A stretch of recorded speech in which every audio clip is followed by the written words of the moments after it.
இந்துக்கள் ஒரு விஷயத்தை கற்றுக்கொள்ள வேண்டும். மைனாரிட்டி ஆவதற்கு முன்பாக இந்து எழுச்சி வந்தாக வேண்டும். இங்கே நாம் நின்று பேசிக் கொண்டிருக்கிற இந்த பூமி தமிழகத்தில் இந்து எழுச்சி தொடங்கிய பூமியான மண்டைக்காடு பூமி.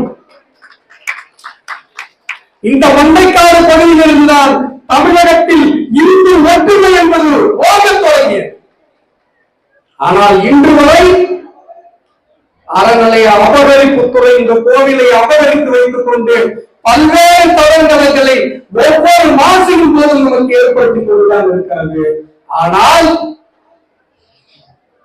நீங்கள் எத்தனை தடைகளை வேண்டுமானாலும் ஏற்படுத்துங்கள், இந்து ஒற்றுமை வென்றும் அதற்கு மண்டைக்காடு ஒரு சாட்சியாக இருந்தும்.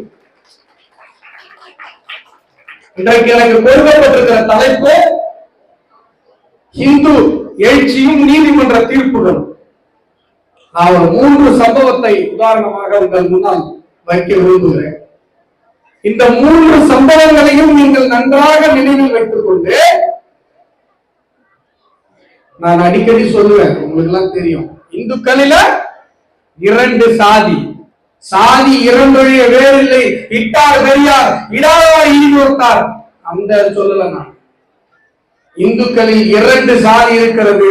ஒன்னு சோத்துல உப்பு போட்டு சாப்பிடுற சொரணை உள்ள இந்து, சோத்துல உப்பு போட்டு சாப்பிடாத சொரணை இல்லாத இந்து.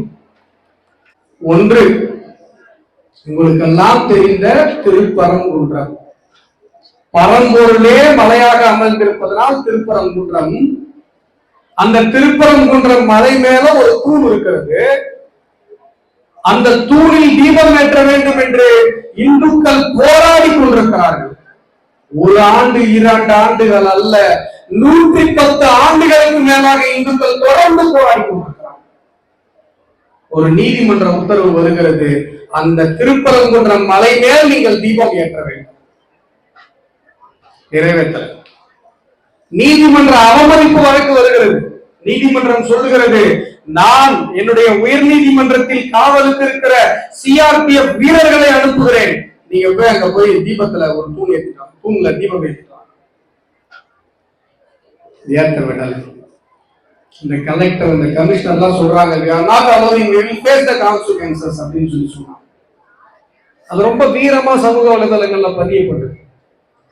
நம்மள பலர் கூட ரொம்ப வீரமா சொல்லிட்டாங்க போல இருக்கு அப்படின்னு சொன்னா, இப்ப போய் ஹைகோர்ட்ல அபிடேவிட் போட்டு சாஷ்டாகமா வந்து மன்னிப்பு கேட்குங்க, ஐயா நாங்க தெரியாம சொல்லிட்டோம்.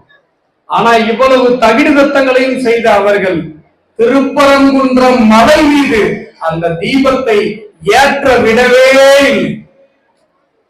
நீதிமன்றம் ஆணை கொடுத்தது, நீதிமன்ற அவமதிப்பு வழக்கை எடுத்தது. நாங்கள் இந்த நீதிமன்ற உத்தரவை பின்பற்றாததற்கு மன்னிப்பு கேட்டுக்கிறோம் சார் சொன்னாங்களே ஒழிய கடைசி வரை அந்த தூணில் தீபம் ஏற்றவில்லை.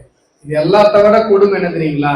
அதற்கு தமிழக அரசு நீதிமன்றத்தில் சொன்ன காரணம், ஒரு தடவை வந்து என்ன சொல்றாங்க, சார் அது விளக்கு தூணே இல்லை சார், சர்வே கல்லு சார். நாமெல்லாம் சர்வே கல்லு பார்த்திருக்கோம். வயல் வரப்புல சர்வே கல் இருக்கும், வீட்டுல சர்வே கல் இருக்கும். ஒரு 1 அடி 1.5 அடி இருக்கும், கீழே ஒரு 2 அடி இருக்கும். 12 அடியில மலை மேல போய் அவன் சர்வே கல் வச்சான். அதுக்கப்புறம் அதே அரசு மறுபடியும் அந்த மேல்முறையீட்டு வழக்குல சொல்லுது, இல்ல அது சமணர்கள் ஏற்றுகிற விளக்கு தூண் அப்படின்னு சொல்லி. நீங்க சமண துறவிகள் எல்லாம் பார்த்திருக்கீங்களா? நீங்க உங்கள யாராவது சமண துறவிகள் பார்த்திருக்கீங்களா? வாயில துணி கட்டு இருப்பாங்க, ட்ரெஸ் எல்லாம் பெருசா போடாம குறைவான ட்ரெஸ் போட்டுட்டு கையில ஒரு குச்சி வச்சுட்டு போவாங்க. சமைத்த வீடுகளில் சமைத்த உணவு சாப்பிட மாட்டாங்க.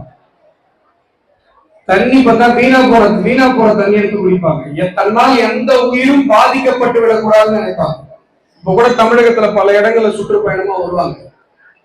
அவங்க தங்கி இருக்கிற இடத்துல லைட்டு போட மாட்டாங்க, ஏன்னா அந்த லைட்ல மாட்டி ஏதாவது பூச்சி போட்டு செத்துறக்கூடாதுன்னு சொல்லி.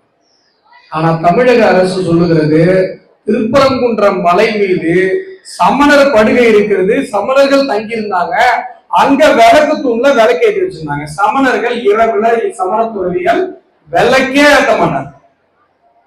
முதல்ல சர்வே கல்லுனாங்க, அப்புறம் சமணர்கள் ஏற்ற விளக்குன்னாங்க. எனக்கு ஒரே ஒரு சந்தோஷம் தான், இந்த வழக்கு உயர்ந்த மேல்முறையீட்டுல டிஸ்மிஸ் ஆகி போச்சு.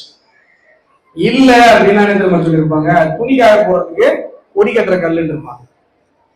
நைலான்ல கொடி கட்டுறதுக்கு துணி காய போடுறது மொட்டை மாடல கல் போடுவாங்க சார், துணி காய போடுற கல்லு சார் அப்படின்னு சொல்லியிருப்பாங்க. இந்த திருப்பரங்குன்றத்தில் தீபம் ஏற்றப்பட வேண்டும் என்பதற்காக பூரணச்சந்திரன் என்கிற ஒரு இளைஞன் தீ குறித்து இறந்து போனார். தன்னுடைய உயிரை மாய்த்துக் கொண்டார். அவரது குடும்பத்தை, அவரது குழந்தைகளை மதுரை வந்திருந்த போது பார்த்த பாரத பிரதமர் நரேந்திர மோடி அவர்கள் ஒரு நிமிடம் கலங்கி போனார். எதற்கும் கலங்காத அந்த மாவீரன் அந்த பூரணச்சந்திரன் அவர்களது மகனை பார்த்தவனே கலங்கி போனார். தம்பி, உனக்கு அப்பா ஸ்தானத்திலிருந்து எல்லாத்தையும் நான் செய்யறேன் என்று சொல்லி. ஆனால் ஒரு உயிர் போன பிறகும் கூட ஒரு நாள் கூட அந்த திருப்பரங்குன்றம் மலை மீது இருக்கிற விளக்கு தூணில் நீதிமன்ற உத்தரவிற்கு பிறகும் தீபம் ஏற்றப்படவில்லை. சம்பவம் 1.